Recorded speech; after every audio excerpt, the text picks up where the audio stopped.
টিটিএডিসির নামকরণ Tripura territorial council. এখন থেকে হবে আমরা অলরেডি ত্রিপুরা টেরিটোরিয়াল কাউন্সিল, এখন আর টিটিএডিসি বলবে না, ত্রিপুরা টেরিটোরিয়াল কাউন্সিল দিল্লিতে পাঠিয়েছে।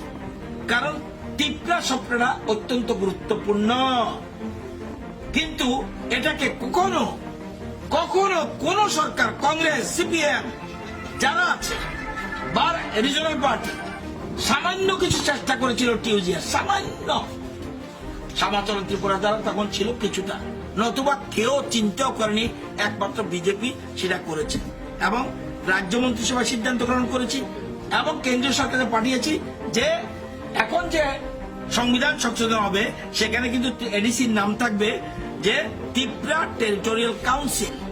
আপনারা জানেন, এবং 125তম সংবিধান সংশোধন করে আমরা বলছি যে ষষ্ঠ তফসিল এলাকায় যে জায়গাগুলি আছে সেগুলি বর্তমানে 28টা আসন আছে, কিন্তু 28টা আসনে ভুল হবে, 50টা আসন করো। কেন? আজকে এখানে ভগবান চৌধুরী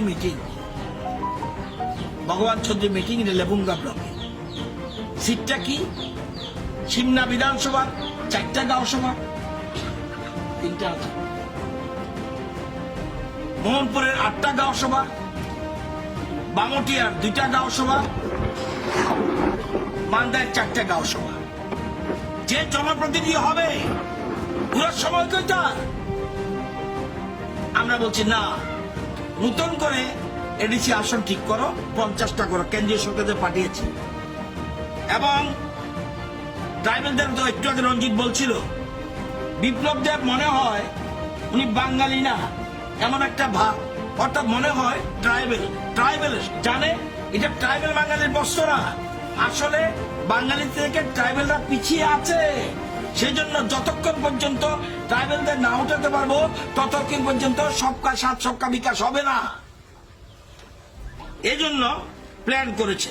এবং আপনারা জানেন 23 বছর ধরে কংগ্রেস ছিল দিল্লিতে, সিপিএম এর রাজ্যে বহু বছর, এবং 23 বছর ধরে রিয়াং শরণার্থী ট্রাইবেল তাদের সমস্যা সমাধান করতে পারে নাই। অথচ মাত্র 2.5 বছরের মধ্যে বিপ্লব দেব দিল্লির সাথে কথা বলে ট্রাইবেলদের, আমরা বলছি কোথায় যাবে, এদেশের মানুষ তারা, তাদের একটা পার্মানেন্ট সেটেলমেন্টের ব্যবস্থা করেছে।